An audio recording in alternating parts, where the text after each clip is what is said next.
Hello friends, welcome to your next lecture of 12th Economics Chapter 2 Utility Analysis. Utility Analysis के syllabus में अभी तक हम 6 lectures cover कर चुके हैं और ये सारे पार्ट में हमारा ऑलमोस्ट 60-70% सिलेबस कवर होता है.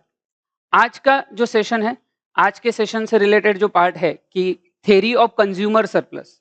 थ्योरी ऑफ कंज्यूमर सरप्लस ये बेसिकली एक्सटेंशन है law of diminishing marginal utility का, कि ये लॉ ऑफ डीएमयू का जो कंज्यूमर बिहेवियर का स्टडी है वो प्लस जब कंज्यूमर एक्चुअल चीजें खरीदेगा उस वक्त किस तरीके से ये पैटर्न फॉलो होता है वो हमें दिया जाएगा. मैंने पहले भी बोला है कि ये theory of consumer surplus exactly हम पूरा के पूरा अनरिलेटेड या एक्स्ट्रा ज्ञान नहीं बोल सकते, बिकॉज इसी टाइप से आपको टेक्स्ट बुक में एक टॉपिक दिया गया है जो आखिरी में आएगा, relationship between marginal utility and price. तो जो आज हम सीखेंगे वो उस टॉपिक के कंक्लूजन से भी मैच होगा. तो ये बहुत अच्छे से आपको समझना है, ये लॉ ऑफ डीएमयू के आगे का एक्सटेंशन है. प्लस आज के सेशन में हम अभी तक का जितना भी पार्ट है वो वैसे तो हम थोड़ा थोड़ा रोज रिवाइज करते ही है, आज भी हम ये डिटेल रिवाइज करेंगे. डिटेल रिवीजन होने के बाद थ्योरी ऑफ कंज्यूमर सरप्लस में बताऊंगा. जब ये सेशन खत्म होगा, सेशन खत्म होने के साथ मैं आपके लिए कुछ एक इंटरेस्टिंग क्वेश्चन लेके आया हूं. ये क्वेश्चन आपको सोचना है, अच्छे से सोचना है, समझना है और फिर उसका आंसर निकालने की कोशिश करनी है. जो भी है towards the end of the session होगा. प्लस एक बहुत इंपॉर्टेंट चीज, आज का सेशन होने के बाद आपको 1-2 दिन जितने भी आपके डाउट्स है अभी तक के चैप्टर में वो पूरे आपको अभी पूछ लेने हैं. तो ये जो भी डाउट्स है ये सारे में ये आने वाले दिनों में आप व्हाट्सएप पे करो मुझे कांटेक्ट, वहां पे भी रिप्लाई करूंगा. कुछ इंटरेस्टिंग डाउट आते हैं जो थोड़े से टिपिकल हो या थोड़े से हम बोल सकते हैं कि बहुत अच्छे हो, तो ये थ्योरी से रिलेटेड वो डाउट्स का भी मैं सेशन कंडक्ट करूंगा.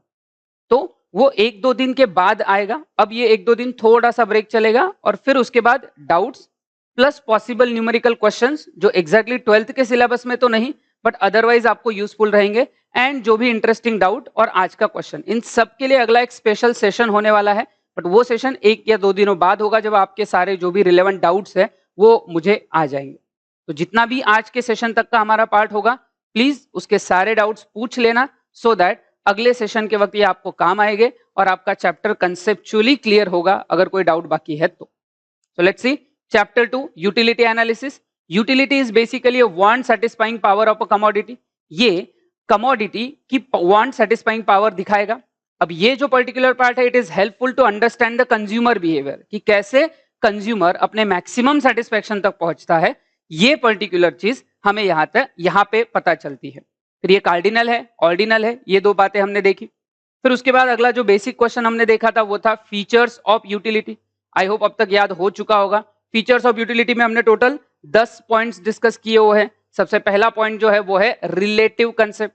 यूटिलिटी रिलेटिव कंसेप्ट होती है, मतलब ही ये है दैट कि time to time, place to place जैसे सिचुएशन बदलेगी उसके हिसाब से यूटिलिटी चेंज होता है. फिर उसके बाद अगला पॉइंट हमने देखा सब्जेक्टिव कंसेप्ट. ये सब्जेक्टिव बोलो या साइकोलॉजिकल पार्ट होता है, तो it differs from person to person.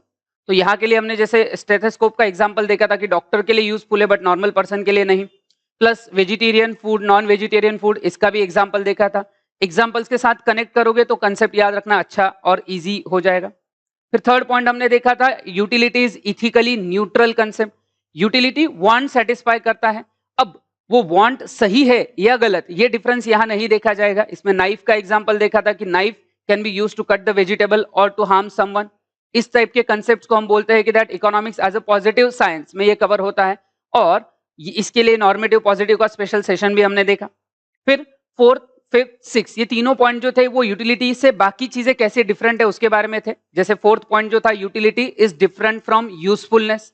तो यूटिलिटी वांट सेटिस्फाई करेगा, वांट सेटिस्फाई हो रहा है मतलब यूटिलिटी है, बट वो पर्टिकुलर वांट आपके लिए यूजफुल हो ऐसा हर बार जरूरी नहीं है. तो वहां पे अल्कोहल का एग्जांपल लिया था कि अल्कोहल कंज्यूम करने वाले को नशा करना है तो वांट फुलफिल हो जाएगी बट वो उसके लिए हार्मफुल रहेगा.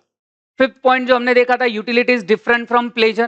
तो ये हमने मेडिसिन के एग्जांपल के साथ देखा था कि बीमार आदमी को ठीक होना है ये उसकी वांट है, दवाइयों के साथ वो ठीक हो जाता है मतलब यूटिलिटी है, बट वो दवाइयां लेने में उसको प्लेजर हो रहा है, मजा आ रहा है, ऐसा नहीं.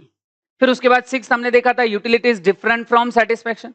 सो basically utility want satisfying concept होता है और satisfaction is actual realisation.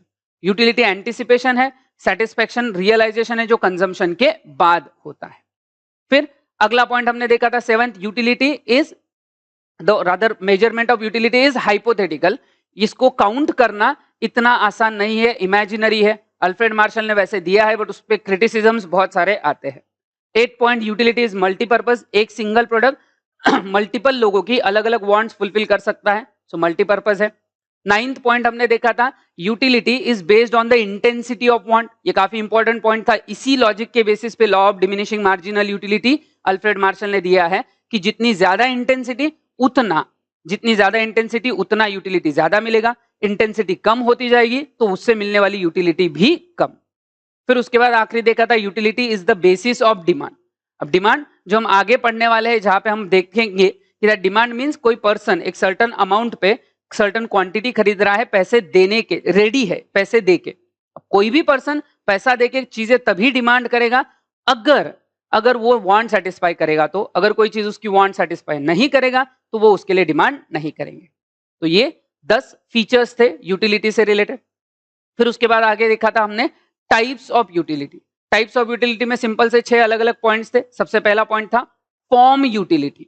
Now form utility की जब हम बात करते हैं तो बेसिकली जब हम चीजों का साइज, शेप, स्ट्रक्चर बदलते हैं, जैसे मैन्युफैक्चरिंग में होता है, रॉ मटेरियल से फिनिश गुड्स बनाना हो या लकड़ी के टुकड़े से फर्नीचर बनाना हो, शुगर केन से शुगर बनाना हो, तो हम वहां पे उनका साइज, शेप, स्ट्रक्चर चेंज करते हैं, तो वो फॉर्म यूटिलिटी देता है।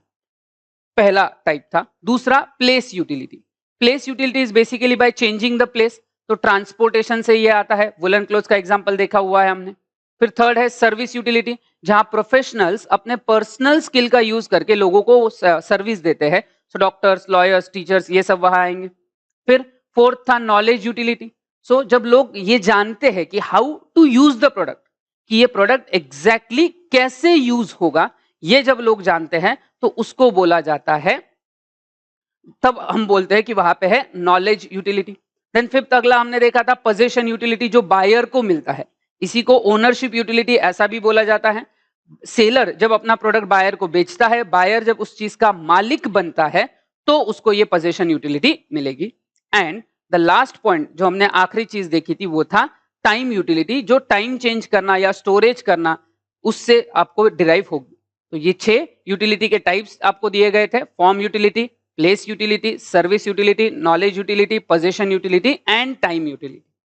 फिर इसके बाद अगला टॉपिक हमने देखा था relationship between total concepts of utility, और वहां पे हमने 2 कंसेप्ट देखे थे, total utility and marginal utility. जैसे कि मैंने आपको पहले भी सिखाया है, टोटल और मार्जिनल ये यूनिवर्सल कंसेप्ट होते हैं, वो सिर्फ यूटिलिटी में काम आते हैं ऐसा नहीं है। और उसके लिए एकदम सिंपल सा मंत्र हमने पढ़ा था, अगर आपको याद होगा, दैट मार्जिनल से मार्जिनल मिलाते जाओ तो टोटल बनता है, 2 सब्सिक्वेंट टोटल को अलग करो तो मार्जिनल रह जाता है। सो बेसिकली कंज्यूमर जितने भी यूनिट्स कंज्यूम करेगा, हर यूनिट का अगर सारे जितने भी उसने कंज्यूम किए उन सब का इंडिविजुअल मार्जिनल हम ऐड करते जाएं तो टोटल यूटिलिटी मिलेगा। और अगर टोटल यूटिलिटी देके आपको मार्जिनल पूछा है तो 2 टोटल के बीच में कितना एडिशन हुआ ड्यू टू 1 यूनिट, याद रखना marginal is always because of 1 unit. एक यूनिट ऐड होने, एक यूनिट कितना आपको यूटिलिटी ऐड करके देगा, दैट इज मार्जिनल यूटिलिटी। पढ़ेंगे हम। Total utility refers to the aggregate of utility derived by the consumer from all units of commodity consume. तो जितने भी कंजम्पशन किए हैं उसने यूनिट्स, उन सब का टोटल सेटिस्फैक्शन या यूटिलिटी जो उसको मिला, that is total utility. It is an aggregate of utilities from the successive units, all successive units of the commodity consumed.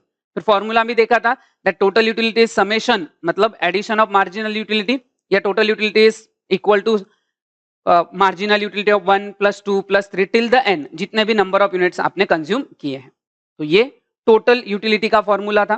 फिर उसके बाद आगे देखा था marginal utility। marginal utility एक यूनिट की वजह से कितना ऐड होता है, that is marginal, individual। Marginal utility refers to the additional utility created by a consumer from an additional unit of a commodity consumed. एक एक्स्ट्रा यूनिट कंज्यूम करने से कितना यूटिलिटी आपको मिला एक यूनिट की वजह से, वो है marginal utility. In other words, it is the addition made by the last unit of a commodity consumed. फिर उसका भी फॉर्मूला देखा था हमने, marginal utility of nth unit is equal to total utility of n minus total utility of n minus 1। तो जितना भी marginal आपको मिला है उसके पिछले मतलब जो उसी यूनिट का मार्जिनल निकालने के लिए उसका उस यूनिट का टोटल और उसके जस्ट प्रीवियस यूनिट का टोटल, इनका डिफरेंस मतलब मार्जिनल रहेगा। तो बेसिक कॉमन सेंस वाले पॉइंट थे कि टोटल और मार्जिनल में क्या पार्ट होगा। बट आगे जाके हमने देखा कि अगर कोई पर्टिकुलर पैटर्न है, जैसे मार्जिनल इंक्रीजिंग है, डिक्रीजिंग है, कांस्टेंट है, तो क्या पॉसिबिलिटीज है वो हमने देखा था। और उसी से रिलेटेड हमें टॉपिक जो हमें देखना था वो है relationship between total and marginal utility. तो अब यूटिलिटी के केस में अब हम लॉ ऑफ डीएमई भी देख चुके हैं, जहां हमने पढ़ा है कि मार्जिनल यूटिलिटी डिक्लाइन होती है। अब मार्जिनल यूटिलिटी डिक्लाइन होगा, इवेंचुअली जीरो रीच करेगा, और अगर एक्सेसिव कंजम्पशन रहा तो वो निगेटिव भी होगा, डिसयूटिलिटी या डिससैटिस्फैक्शन वो दिखाएगा। तो अब ये हमने देखा था, तो मार्जिनल अगर डिक्लाइन हो रहा है, जब तक वो पॉजिटिव है टोटल यूटिलिटी बढ़ेगा but at a diminishing rate. जब मार्जिनल जीरो है तो टोटल मैक्सिमम रहेगा, कांस्टेंट रहेगा पिछले यूनिट के साथ। एंड लास्ट पॉइंट पे हमने देखा था कि अगर मार्जिनल निगेटिव हो गया क्योंकि टोटल मार्जिनल्स को ऐड करके बनता है, अब निगेटिव वैल्यू ऐड होगी तो टोटल यूटिलिटी कम होगा। ये बेसिक रिलेशंस हमने कवर किए थे। नाउ फिर इसके लिए हमने टेबल भी देखा था, अगर शेड्यूल आपको याद होगा तो सिंपल सा टेबल था, 1 2 3 4 5 6 7 ये कमोडिटी के यूनिट्स हमने देखे थे। मार्जिनल मैंने बोला है कि आप इजीली याद रखने के लिए, क्विकली उसको कंप्लीट करने के लिए पहले मार्जिनल का कॉलम भर लेना, जिसमें आप देख सकते हो 10 8 6 4 2 0 -2 ये कंटिन्यूअसली डिक्लाइन है। फिर उनको ऐड करो तो आपको टोटल मिल जाएगा। फिर हमारे इस टेबल की अगर हम बात करें तो 5th यूनिट तक मार्जिनल डिक्लाइन हो रहा है बट पॉजिटिव है, तो टोटल बढ़ेगा at a diminishing rate. 6th unit पे मार्जिनल जीरो हो जाता है तो टोटल मैक्सिमम है, इसको हम बोलते हैं point of satiety. And last उसके बाद भी अगर कंजम्पशन कंटिन्यू रहा पॉइंट ऑफ सटाइटी के बाद, तो मार्जिनल यहां निगेटिव होगा और टोटल डिक्लाइन हो जाएगा फ्रॉम 30 टू 28। और इस तरीके से ये रिलेशन देखा था। फिर यही चीज हमने टेबल के बाद डायग्राम में भी रिप्रेजेंट की हुई है, अगर आपको याद होगा तो डायग्राम में अगर आपको याद है तो relationship between total and marginal utility का बेसिक पहला रिलेशन है कि फर्स्ट यूनिट के लिए दोनों सेम है। फिर आगे देखेंगे तो मार्जिनल डिक्लाइन हुआ, 10 से 8 आया और टोटल बढ़ा बट डिमिनिशिंग रेट से। फिर आगे यही पैटर्न कंटिन्यू रहेगा अप टू 5th यूनिट। फिर 6th यूनिट के लिए हम देख सकते हैं कि यहाँ पे ये सेम लेवल पे है और ये मैक्सिमम पॉइंट यहाँ रीच करता है, और उसी लेवल पे अगर सीधा आप देखोगे तो मार्जिनल जीरो पे है, मतलब ही ये पॉइंट ऑफ सटाइटी है। उसके बाद मार्जिनल यूटिलिटी डिक्लाइन निगेटिव हो गया यहाँ पे इस पर्टिकुलर जोन में और टोटल डिक्लाइन हो गया। तो ये रिलेशन देखा था। प्लीज याद रखना जब आपको ये टेबल या डायग्राम एक्सप्लेन करना है, बहुत ही सिंपल वे में ये एक्सप्लेनेशन जाता है, कुछ कॉम्प्लिकेटेड है नहीं। पहले तो बता दो, जब आप डायग्राम बनाओगे तो नाम देना जरूर रहेगा, जैसे यहाँ पे टीयू नाम दिया, इस कर्व को एमयू नाम दिया, तो TU is total utility curve, MU is marginal utility curve. फिर एक्स एक्सिस पे हम यूनिट्स ऑफ कमोडिटी देखते हैं, वाई एक्सिस पे मार्जिनल एंड टोटल यूटिलिटी देखते हैं। तो मैंने बोला था जो डायग्राम में दिख रहा है उसकी सिर्फ कमेंट्री करो, फिर आगे जो पैटर्न दिखे उनकी कमेंट्री करो कि दैट फर्स्ट यूनिट के लिए marginal and total utility same है। फिर आगे ऐसा हो रहा है 5th यूनिट तक कि मार्जिनल यूटिलिटी कंटिन्यूअसली डिक्लाइन हो रहा है, टोटल यूटिलिटी बढ़ रहा है but at a diminishing rate. फिर 6th यूनिट के लिए मार्जिनल यूटिलिटी जीरो है, टोटल यूटिलिटी मैक्सिमम है, इसको बोलते हैं पॉइंट ऑफ सटाइटी।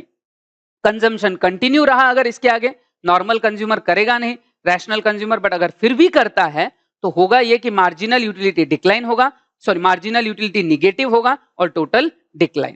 तो ये यही चीजें आपको टेबल के नीचे या रादर डायग्राम के नीचे एक्सप्लेन करनी है इन द सेंटेंस। की पॉइंट्स वही है हमारे, mu and tu are the same for first unit, when mu decreases tu increases at a diminishing rate, when mu is zero tu is maximum, when mu is negative tu is high declining। But याद रखना ये objective question के लिए भी ये patterns पूछे जाते हैं, तो ध्यान रखना। तो ये relationship between total utility and marginal utility देखा।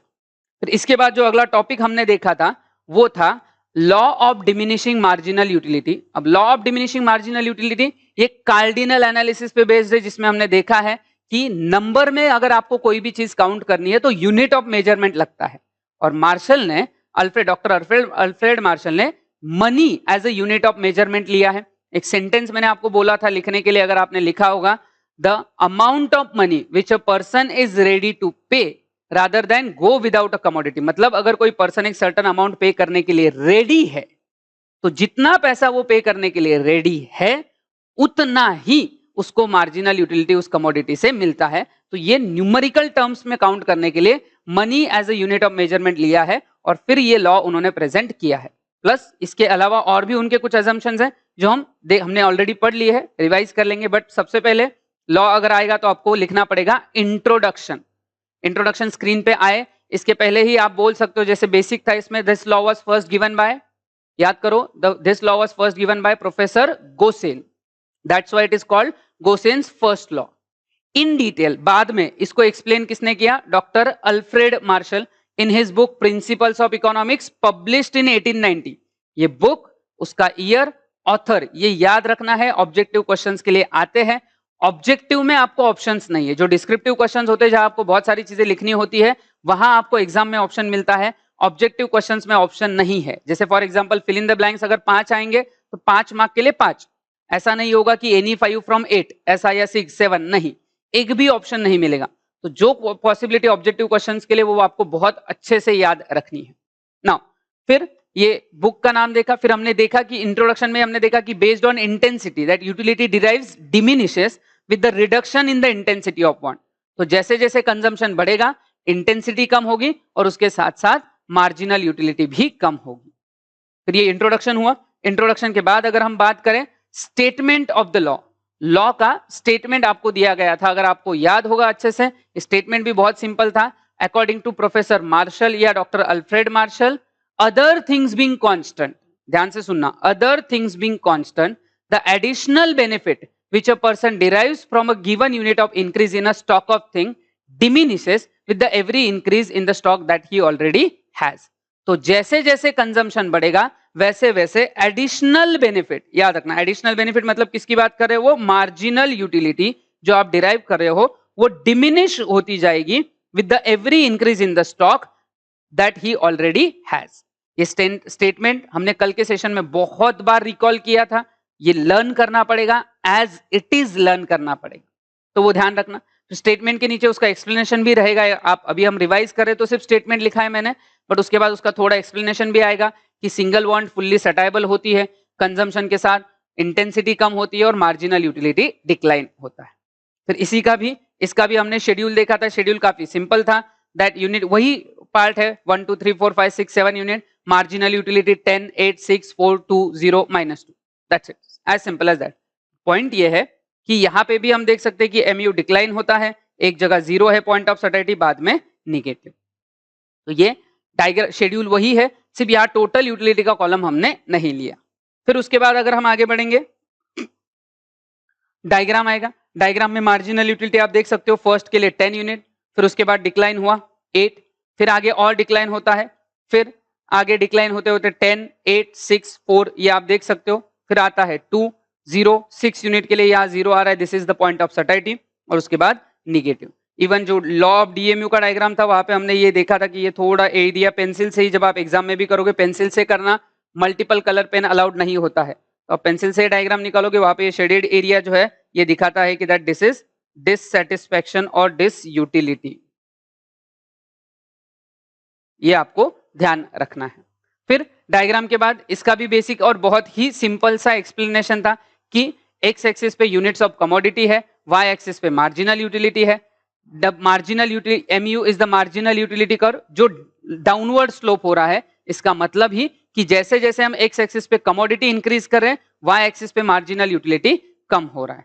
फिर एक सिक्स्थ पॉइंट पे, सिक्स्थ यूनिट पे वो इंटरसेप्ट कर रहा है, मतलब एक्स एक्सिस को इंटरसेक्ट कर रहा है, क्रॉस कर रहा है, यहाँ पे पॉइंट ऑफ सर्टेनिटी आती है, और उसके बाद जो है निगेटिव सेक्शन में वो जा रहा है जहां पे डिससैटिस्फैक्शन रिप्रेजेंट होता है। तो जो भी आप डायग्राम में देखते हो वही उसके एक्सप्लेनेशन में बाद में आना एक्सपेक्टेड रहेगा। तो ये law of diminishing marginal utility देखा। फिर उसके बाद अगला जो क्वेश्चन उसी में देखा था हमने वो था assumptions of the law of diminishing marginal utility. ये कल के सेशन में देखे थे। बिना इन अजम्पशंस के लॉ प्रूव नहीं होता, प्लीज याद रखना, बिना इन अजम्पशंस के लॉ प्रूव नहीं होगा। तो ये ध्यान से आपको अजम्पशंस याद रखने हैं।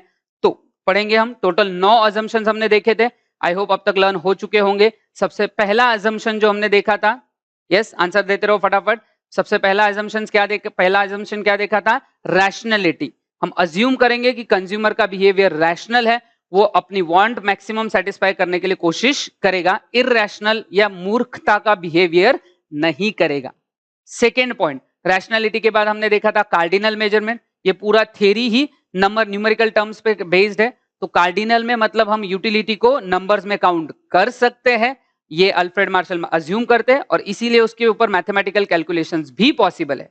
बट कैसे करते हैं याद रखना, एक्सप्रेसली आपको ये टेक्स्ट बुक वगैरह में दिया नहीं था, तो मैंने आपको अलग से पढ़ाया है, तो वो याद रखना that the amount of money which a person is ready to pay, वहां से हम उसकी मार्जिनल यूटिलिटी डिराइव करते हैं। फिर कार्डिनल मेजरमेंट के बाद तीसरा जो अजम्पशन देखा था वो था होमोजिनिटी, कि प्रोडक्ट जो हम कंज्यूम कर रहे हैं, जितने भी, एक लॉ जब हम अप्लाई कर रहे हैं तो जो भी प्रोडक्ट हम कंज्यूम कर रहे हैं वो सारे होमोजीनियस है, आइडेंटिकल है, साइज, शेप, कलर, टेस्ट सब कुछ। क्योंकि अगर उनका साइज, शेप, कलर, टेस्ट बदल गया तो लॉ ऑफ डीएमयू हम प्रूव नहीं कर पाएंगे। फोर्थ पॉइंट था कंसिस्टेंसी, जो कंटिन्यूटी, रादर कंसिस्टेंसी बोलो, कंटिन्यूटी बोलो, जो भी हम यूनिट्स देख रहे हैं they should be consumed one after another in quick succession without any time lapse और विदाउट एनी टाइम गैप। एक के बाद प्रोडक्ट कंज्यूम करना है, बिकॉज अगर उसमें गैप हो गया तो फिर वो इंटेंसिटी फिर से रेज हो सकती है। से हमने कल एग्जांपल देखा था कि आपने एक कप चाय सुबह पी और बाद में दोपहर में पी, तो तब तक तो चाय की तलब बढ़ चुकी है, और जो प्योर चाय वाले हैं उनका तो फिर बोलो ही मत, मतलब दिन में 10-10 चाय पीने वालों का तो एक बार सुबह पिया और डायरेक्टली दोपहर के बाद पी रहे, तब तक तो उनकी इंटेंसिटी बहुत ज्यादा रेज हो जाएगी, फिर हम ये लॉ प्रूव नहीं कर पाएंगे। इसीलिए ये कंटिन्यूअस कंजम्पशन होना चाहिए। फिफ्थ पॉइंट हमने देखा रीजनेबिलिटी, जो साइज ऑफ कमोडिटी है वो रीजनेबल होना चाहिए, it should not be too small और टू लार्ज, बहुत कम या बहुत ज्यादा भी नहीं होना चाहिए। जैसे हमने देखा किसी को प्यास लगी है पानी पीने के लिए, glass of water is a normal size unit, but अगर आप उसको चम्मच से पानी पिलाओगे या पूरा मटका हाथ में रख दोगे तो फिर ये काम नहीं करेगा। So it should not be too small और टू लार्ज। फिर रीजनेबिलिटी के बाद अगला हमने देखा था constancy, other things being constant, consumer के टेस्ट, प्रेफरेंसेस एक्सेट्रा, प्रोडक्ट का प्राइस, ये सब कांस्टेंट रहेगा, इंक्लूडिंग मनी का मार्जिनल यूटिलिटी। वो क्यों, वो लास्ट पॉइंट में हमने देखा था। तो ये 6 अजम्पशंस हमने देखे, याद रखना अभी तक 6 अजम्पशंस देखे हैं। फिर 7वां अजम्पशन देखा था डिविजिबिलिटी, कि वो स्मॉलर यूनिट्स में डिविजिबल होना चाहिए, अवेलेबल होना चाहिए। 8 देखा था सिंगल वांट, ये डीएमयू जब हम अप्लाई कर रहे हैं तो सिर्फ एक ही वांट की हम बात कर रहे हैं, सारे वांट्स की नहीं। एंड लास्ट पॉइंट हमने देखा था constant marginal utility of money, ये अजम्पशन अनरियलिस्टिक है, बट ये करना जरूरी था बिकॉज हमने मनी को यूज किया है as a unit of measurement. तो मैंने कल एक थोड़ा सा एब्रप्ट एग्जांपल भी देखा था कि अगर 1 किलोग्राम इस यूनिट ऑफ मेजरमेंट का वजन बदलता रहेगा तो वो सही नहीं होगा। कोई भी चीज अगर यूनिट ऑफ मेजरमेंट के लिए यूज होती है तो उसका मेजरमेंट कांस्टेंट होना चाहिए। मतलब अगर किलोग्राम का खुद का वजन बदल रहा है, ध्यान से सुनो, किलोग्राम का खुद का वजन अगर बदल रहा है तो उस सिचुएशन में हम उसको as a unit of measurement use नहीं कर पाएंगे। इसीलिए सेम चीज मनी के लिए है कि मनी हम as a unit of measurement ले रहे हैं टू काउंट द यूटिलिटी। तो अगर मनी का यूटिलिटी चेंज होता गया तो फिर ये पॉसिबल नहीं होगा उसको यूनिट ऑफ मेजरमेंट यूज करना। इसलिए ये अजम्पशन भी किया जा रहा है दैट मनी का मार्जिनल यूटिलिटी जो है वो कांस्टेंट रहेगा। तो ये जो सारे है ये है assumptions of law of diminishing marginal utility.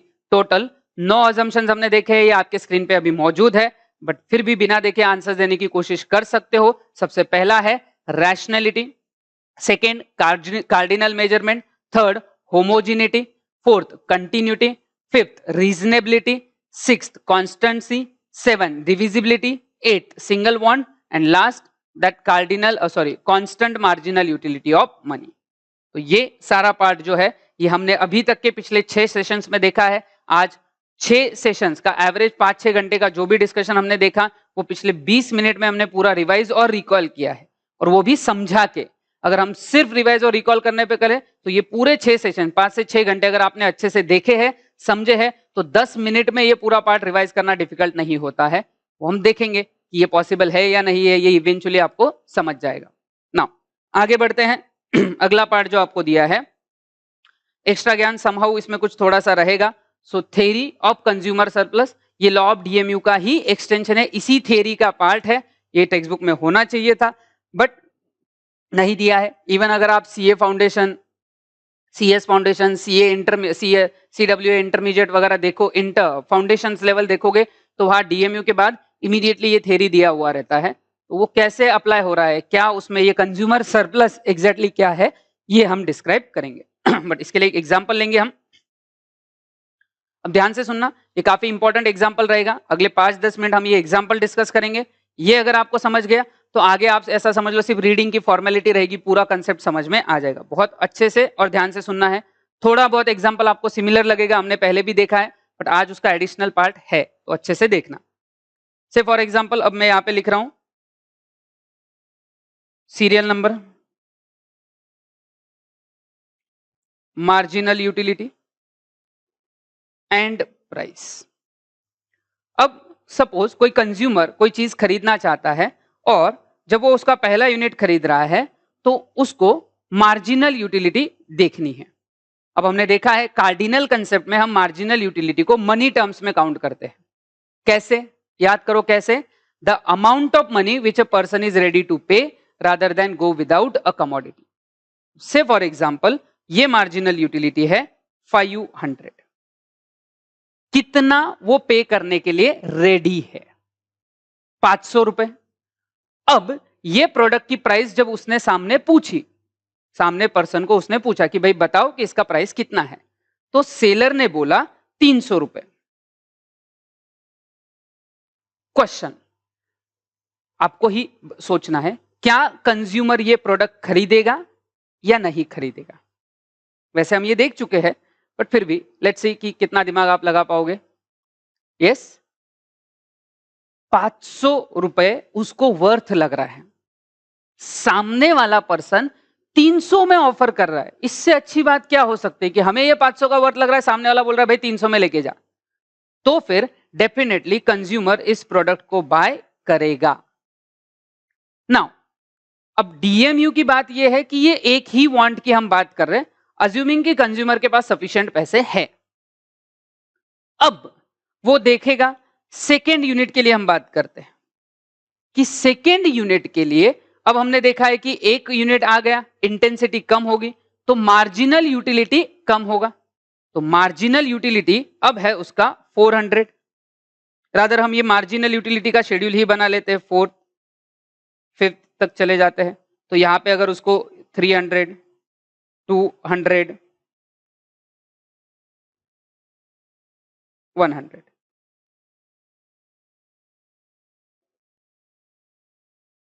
अब ध्यान रखना जब हम ये टेबल बनाते हैं तो राउंड फिगर नंबर लेते हैं। आप बोलोगे कि सर ऐसा हर बार इतना राउंड फिगर थोड़ी ना होगा, हो सकता है, बट हम टेबल इजीली समझने के लिए ऐसा कर लेते हैं। अब याद रखना उस प्रोडक्ट की मार्जिनल यूटिलिटी उसके लिए कम होती जाएगी, तो सेकेंड यूनिट के लिए वो 500 देने के लिए रेडी नहीं होगा, वो 400 ही देने के लिए रेडी होगा। थर्ड के लिए 300, फोर्थ के लिए 200, फिफ्थ के लिए 100। ये normal law of diminishing marginal utility के हिसाब से चल रहा है। तो पहला यूनिट तो वो डेफिनेटली खरीदने वाला है क्योंकि वो देना चाहता है, देने के लिए रेडी है 500 और उसको देने पड़ रहे हैं 300, तो पहला प्रोडक्ट तो वो बाय करेगा। तो मैं ये टिक सिर्फ यहां चेंज कर देता हूं। सेकेंड यूनिट के लिए देखो उसकी मार्जिनल यूटिलिटी कितनी है, 400।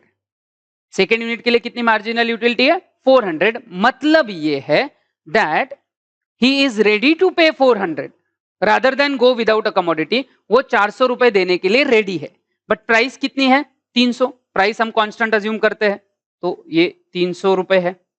अगेन खरीदेगा या नहीं खरीदेगा, डेफिनेटली खरीदेगा।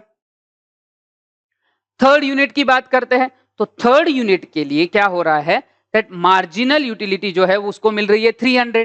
कैसे निकली है marginal utility, the amount of money which a person is ready to pay, कितना पे करने के लिए रेडी है, 300। प्राइस कितनी है, 300, तो डेफिनेटली खरीदेगा। तो यहां तक का पार्ट अगर मैं एनालाइज करूं तो पहले दो यूनिट के लिए marginal utility is greater than price.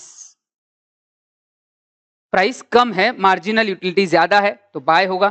Third unit के लिए हम देखते हैं तो marginal utility is equal to price, यहां भी खरीदेगा, जितना वर्थ लग रहा है खरीद रहा है। फोर्थ एंड फिफ्थ यूनिट के लिए अगर हम देखेंगे तो प्राइस जो है वो है 300। अब यहां फोर्थ यूनिट के लिए उसको वर्थ लग रहा है 200, फिफ्थ के लिए लग रहा है 100, बट प्राइस कितनी है, 300। तो पॉइंट ये है कि ये दोनों प्रोडक्ट वो नहीं खरीदेगा, मतलब उसी चीज के 4th और 5th यूनिट नहीं खरीदेगा, वो सिर्फ 3 यूनिट खरीदेगा। क्यों? क्योंकि यहां पे क्या हो रहा है, marginal utility is less than price. जितना उसको वर्थ लग रहा है, वर्थ कितना लग रहा है 4th वाला 200 रुपए का, और मांग कितने रहे 300, नहीं खरीदेगा। तो इसी के लिए ये कोई भी रैशनल कंज्यूमर 4th और 5th, याद रखना कंज्यूमर रैशनल है, वो उसको समझदारी है कि उसको लग रहा है कि ये 200 का वर्थ है, तो वो उसके लिए 300 नहीं दे देगा। और अगर दे देता है कि वर्थ 200 का लग रहा है फिर भी 300 दे रहा है, फिर तो वो रैशनल काउंट में, नॉर्मल कैटेगरी में नहीं आएगा, और एबनॉर्मल लोगों को हम इस लॉ में कवर नहीं कर रहे। तो नॉर्मल लोगों की बात करेंगे तो होगा ये कि बेसिकली कंज्यूमर यहां पे 3 यूनिट खरीदेगा एट द प्राइस 300। 300 रुपए पे वो 3 यूनिट यहां पे खरीदेगा, 3 से ज्यादा नहीं। और कंज्यूमर का जो बाइंग पैटर्न है, ध्यान रखना उसका परचेसिंग पैटर्न वो इस चीज पे डिपेंडेंट है, MU is greater than price और MU इक्वल्स टू प्राइस है तो खरीदेगा। अगर MU कम है, वर्थ कम लग रहा है, प्राइस ज्यादा है, तो वो नहीं खरीदेगा। और यहां पे ये जो पॉइंट आ रहा है जहां पे marginal utility is equal to price है, इसी को बोला जाता है कि यहां पे आएगा कंज्यूमर्स इक्विलिब्रियम। कंज्यूमर्स इक्विलिब्रियम मतलब वो पॉइंट जहां, याद रखना इक्विलिब्रियम, ये वर्ड आपको इकोनॉमिक एनालिसिस में बहुत सारी जगह आने वाला है। इक्विलिब्रियम सिंपल, बहुत ही सिंपल वर्ड में हम बात करें तो किसी भी थ्योरी के लिए, किसी भी लॉ के लिए या किसी भी इकोनॉमिक एनालिसिस के लिए इक्विलिब्रियम मतलब बेस्ट पॉसिबल पॉइंट। अब यहां हम कंज्यूमर का बिहेवियर देख रहे हैं, कंज्यूमर को लिए बेस्ट पॉइंट क्या है, जहां उसका मैक्सिमम सेटिस्फैक्शन है। ऐसे थेरीज आप सेलिंग के लिए या प्रोड्यूसर के एंगल से देखोगे तो उनके लिए बेस्ट पॉइंट वहां आएगा जहां प्रॉफिट मैक्सिमम है, या अगर लॉस हो रहा है तो लॉस मिनिमम होना, बेस्ट पॉइंट। अलग अलग थेरी में अलग अलग सिचुएशंस में जो बेस्ट एनालिसिस है, बेस्ट सिचुएशन है, उसको हम बोलते हैं उसका इक्विलिब्रियम। लॉ ऑफ डीएमयू और कंज्यूमर सरप्लस, इस थेरी में हम कंज्यूमर का बिहेवियर देख रहे हैं तो उसका इक्विलिब्रियम मतलब जहां उसको मैक्सिमम सेटिस्फैक्शन मिल रहा है, मैक्सिमम सेटिस्फैक्शन ये उसको मिल रहा है। और प्लीज याद रखना ये मैक्सिमम सेटिस्फैक्शन उसको 3 यूनिट्स पे मिल रहा है जहां प्राइस 300 रुपए है, और फॉर्मूला जो है वो है MU इक्वल्स टू प्राइस। जहां मार्जिनल यूटिलिटी और प्राइस इक्वल है उतना ही मैक्सिमम सेटिस्फैक्शन उसको मिलेगा। उसकी अगर मैं टोटल यूटिलिटी यहां काउंट करूं 3 यूनिट्स में, टोटल यूटिलिटी में काउंट करूं 500, 400, 300, तो टोटल, हाँ मार्जिनल नहीं, मैं अगर यहां पे टोटल काउंट करूं उसका तो 500 प्लस 400 प्लस 300, इसकी टोटल अगर आप देखोगे तो वो 1200 है। इससे ज्यादा सेटिस्फैक्शन इस सिनारियो में उसको नहीं मिलेगा। इस सिनारियो में जहां प्रोडक्ट की प्राइस 300 है और कंज्यूमर रैशनल है, उसको पता है कि उसको कहां से कौन से यूनिट से कितनी यूटिलिटी मिलेगी। कोई कंफ्यूज्ड कंज्यूमर है तो उसके लिए हम अप्लाई नहीं करेंगे। रैशनल कंज्यूमर जिसको सही गलत, खुद की वांट, सेटिस्फैक्शन एक्सेट्रा इसके बारे में पता है, तो 500, 400, 300 ये यूटिलिटीज उसको मिलेगी मार्जिनल, टोटल 1200। आगे के जो दो पार्ट है 200 और 100, यहां पे यूटिलिटी मार्जिनल भले ही पॉजिटिव लग रहा है, फिर भी कोई भी रैशनल कंज्यूमर वो नहीं खरीदेगा। ध्यान से सुनो, कोई भी रैशनल कंज्यूमर वो नहीं खरीदेगा क्योंकि जितना उसको वर्थ लग रहा है उससे प्राइस ज्यादा है। तो इस सिचुएशन में इस कमोडिटी की प्राइस अगर 300 है तो उसको मैक्सिमम सेटिस्फैक्शन वहां मिलेगा जहां marginal utility is equal to price है, उससे ज्यादा सेटिस्फैक्शन नहीं मिलने वाला। तो हमने जैसे डीएमयू में देखा था कि हम 0 तक आते हैं, निगेटिव तक जाते हैं, तो मैंने बोला भी था कि हर कंज्यूमर वहां तक जाएगा, ऐसा नहीं है। एक बहुत इंपॉर्टेंट लाइन अभी पढ़नी है, लॉ ऑफ डीएमयू आपको सिर्फ सेटिस्फैक्शन का एंगल दे रहा था कि कंज्यूमर को सेटिस्फैक्शन कैसे कैसे कैसे मिल रहा है। बट एक इंपॉर्टेंट चीज जो इस कंज्यूमर सरप्लस की थ्योरी में ऐड होती है वो है उस कमोडिटी का प्राइस। कंज्यूमर को सेटिस्फैक्शन फुकट नहीं मिलता। तो आप बोलोगे सर 0 में जाने में क्या प्रॉब्लम है, तो प्रॉब्लम ये है कि उसके लिए पे भी करना पड़ता है मार्केट में, और यहां इस चीज के लिए 300 देने पड़ रहे हैं।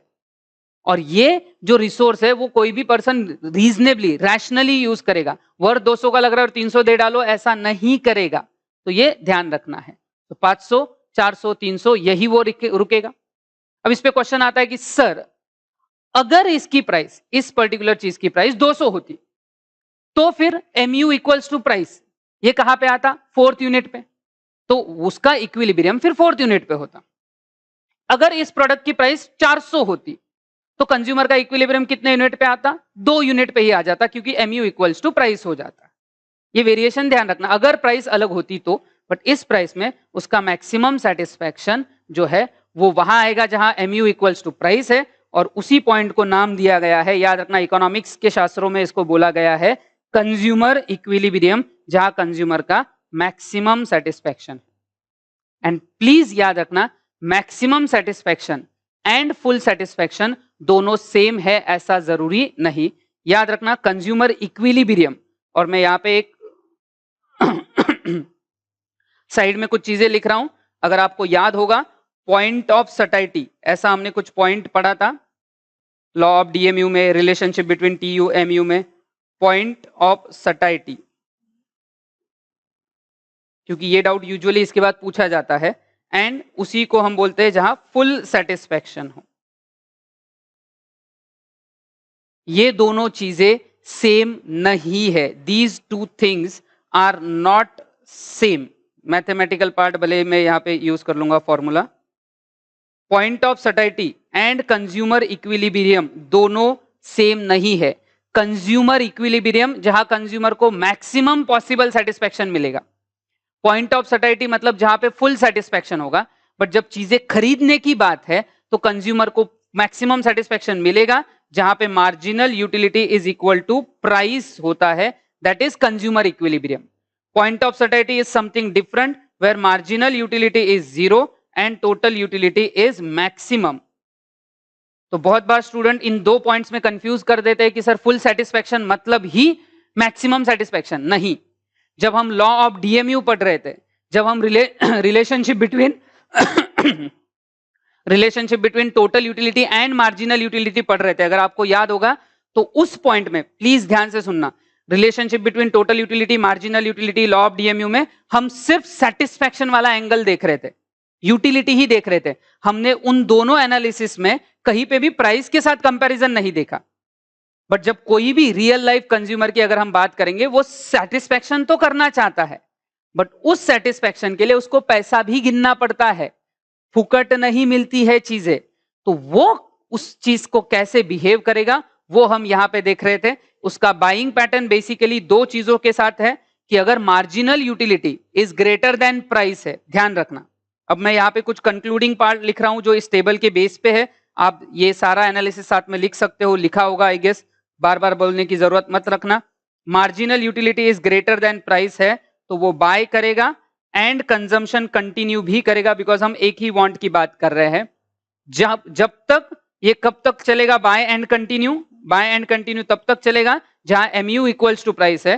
तो यहां पे वो बाय तो करेगा ये यूनिट एंड यहां रुक जाएगा, बिकॉज यहां पे उसको मिलता है कंज्यूमर इक्विलिब्रियम, उसका मैक्सिमम पॉसिबल सेटिस्फैक्शन। और जहां स्क्रीन ज्यादा डांस ही कर रही है, जहां marginal utility is less than price होगा वहां वो बाय नहीं करेगा। कोई भी रैशनल कंज्यूमर उस सिचुएशन में बाय नहीं करता है, और यही इस थ्योरी में दिया गया है।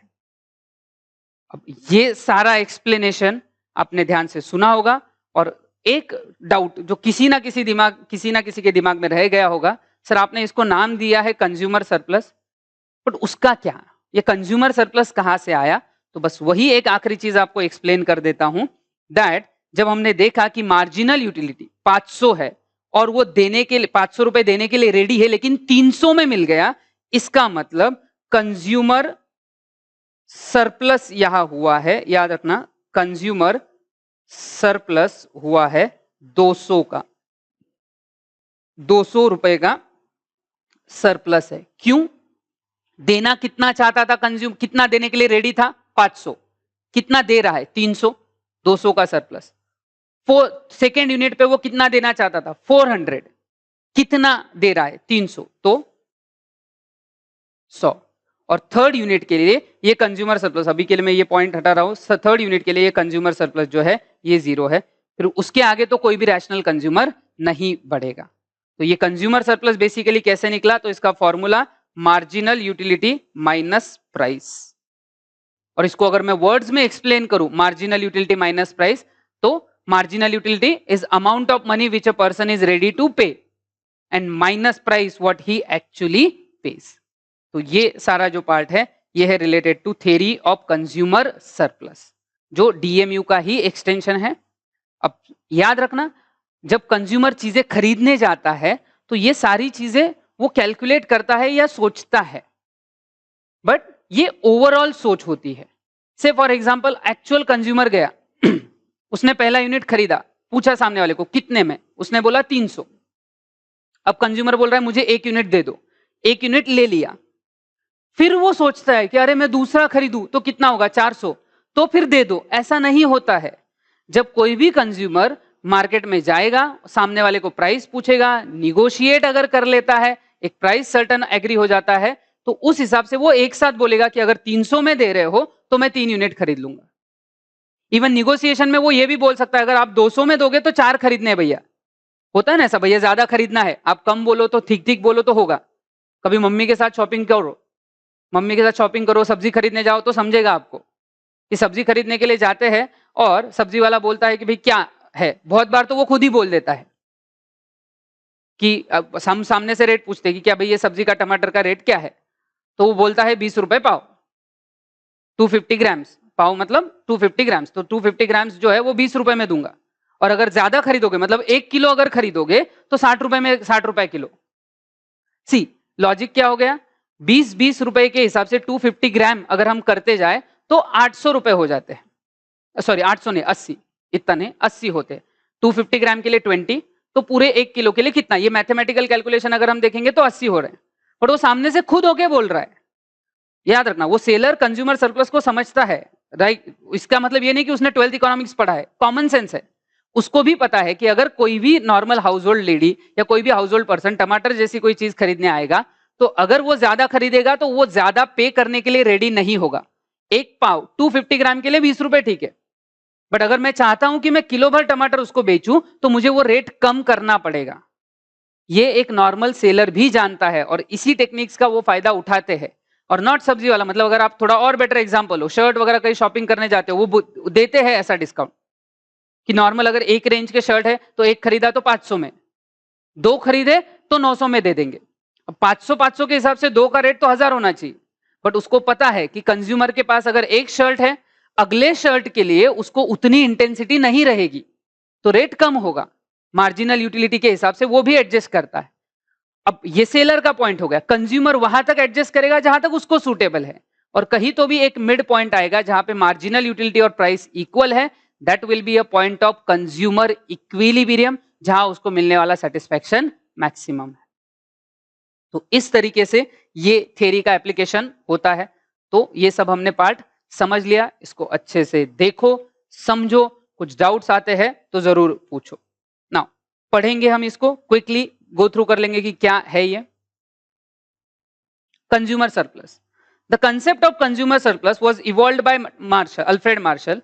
This concept occupies an important place, not only in economic theory, but also in economic policies of government and in decision making of monopolists. मतलब प्राइस डिसाइड करने वाले जो सेलर्स होते हैं वो भी, इवन गवर्नमेंट भी ये चीज देखता है।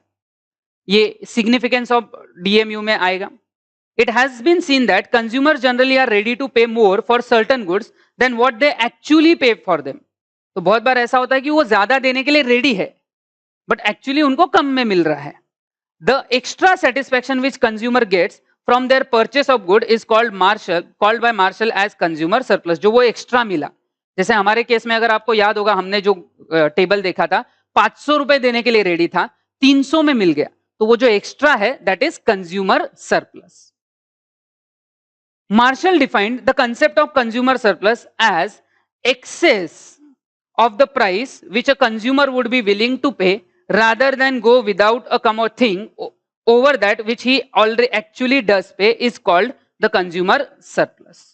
तो ध्यान से सुनना, सेंटेंस में ये बहुत टेक्निकल लगता है, बहुत सिंपल है, पूरा सेंटेंस सुनो, यहां से स्टार्ट होता है, एक्सेस ज्यादा of what, price which a consumer would be willing to pay rather than go without a thing.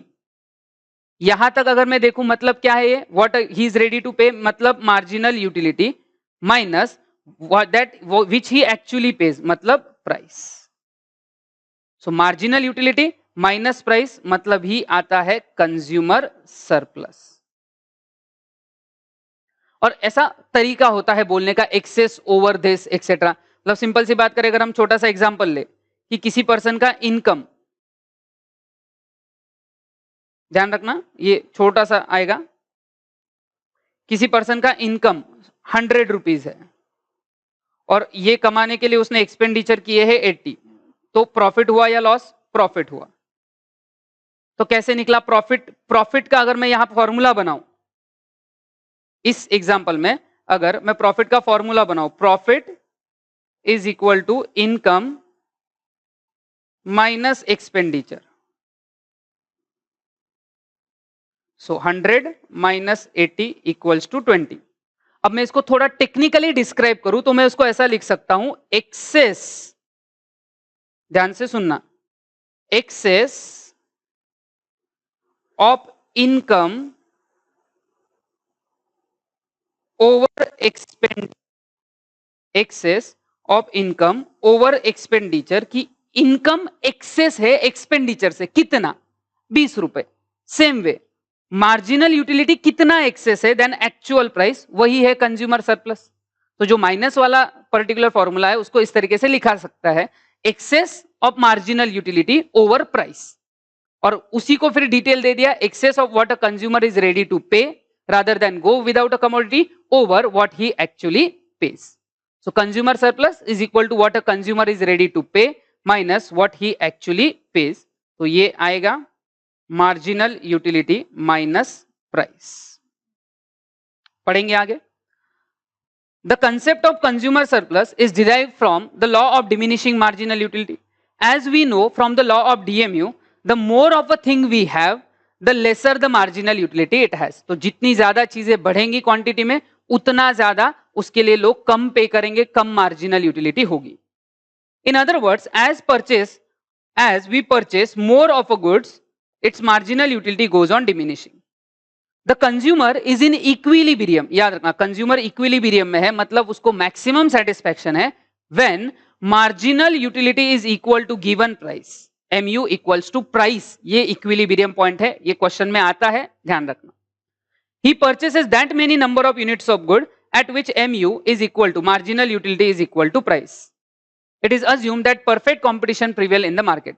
ये प्राइस कांस्टेंट के लिए अजम्पशन बनाया गया है, वो हम आगे पढ़ेंगे, मार्केट के चैप्टर वगैरह में आएगा। अब तक सिर्फ इतना ध्यान रखो कि प्राइस कांस्टेंट है। अगर प्राइस बदली तो फिर इक्विलिब्रियम भी बदल जाएगा, बेस्ट पॉइंट भी बदल जाएगा। प्राइस 300 थी तो हमने देखा 3 यूनिट पे बेस्ट पॉइंट है, 200 है तो 4 यूनिट पे, और 400 है तो 2 यूनिट पे।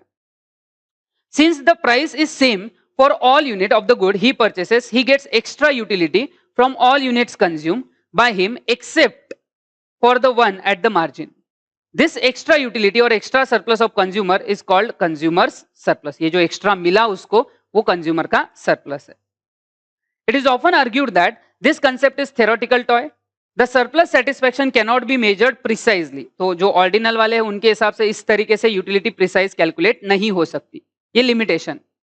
इन case of every very essential good of life, utility is very high but prices paid for them are low, giving rise to an infinite surplus satisfaction.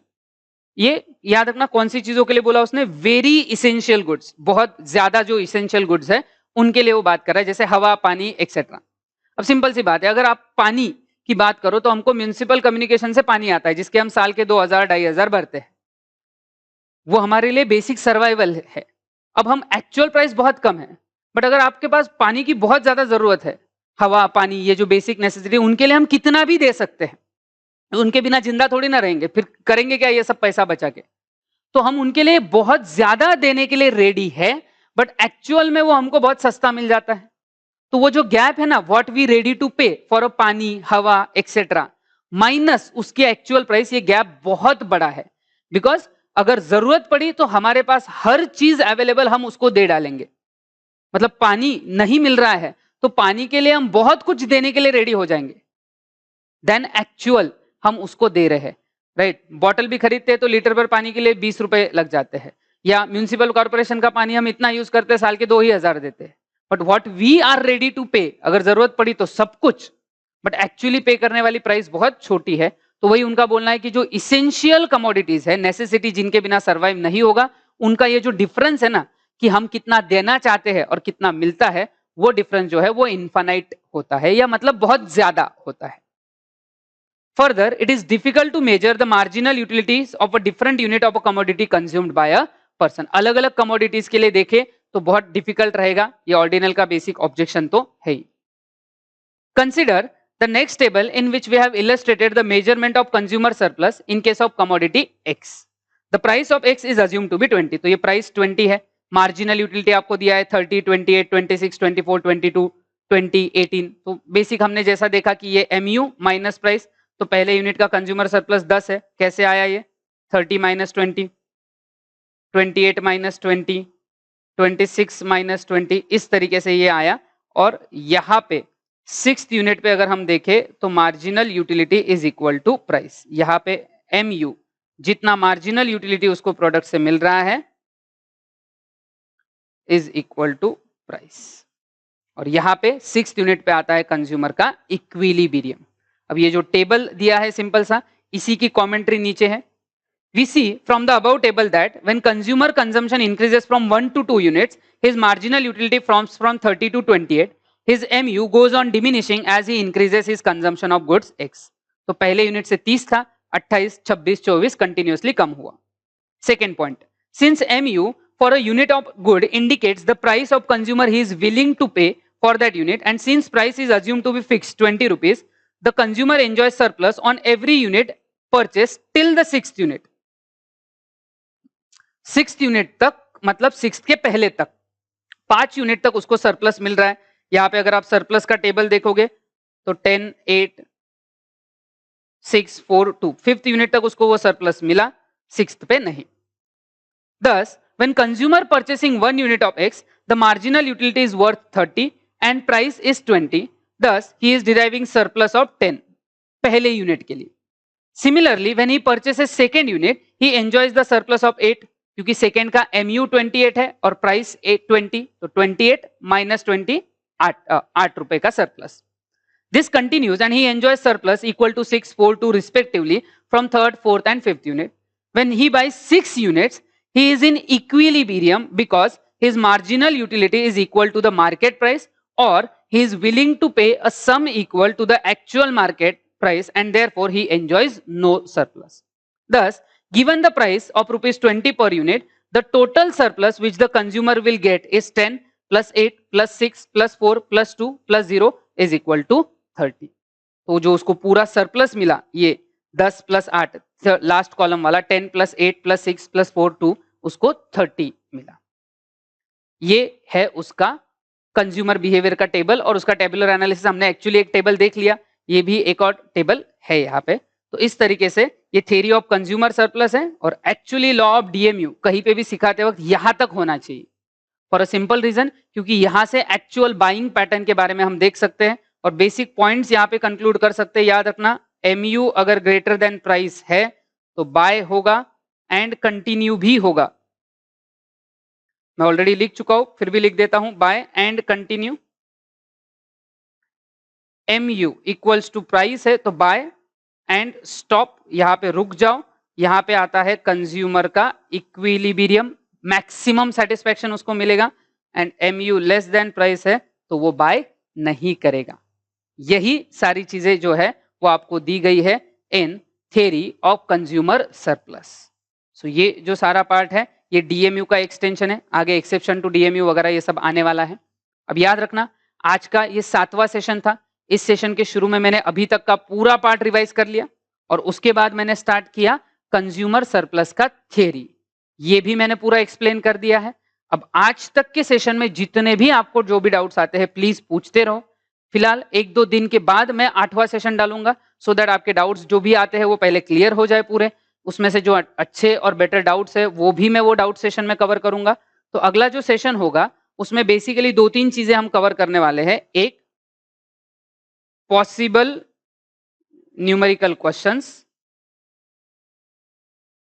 ये न्यूमेरिकल क्वेश्चंस 12th के लिए नहीं, but कोई भी student CA, CS, CMA foundation वगैरह करने का सोच रहा है उसके लिए बहुत रिलेवेंट रहेंगे। फिर पॉसिबल न्यूमेरिकल क्वेश्चंस के अलावा एफएक्यू, फ्रीक्वेंटली आस्क्ड क्वेश्चन, जो बेटर डाउट होंगे। और एक चीज जो मैं डिस्कस करने वाला हूं, मैंने आपको बोला था कि मेरी तरफ से एक आपके लिए क्वेश्चन रहेगा और वो क्वेश्चन मैं लिखने वाला हूं। मैं अभी ये 3rd वाला क्वेश्चन यहां सामने प्रेजेंट कर रहा हूं, अच्छे से देखो, सुनो, समझो। See, there is a schedule for DMU. मैं लॉ ऑफ डीएमयू के लिए एक शेड्यूल बना रहा हूं, यूनिट एंड मार्जिनल यूटिलिटी।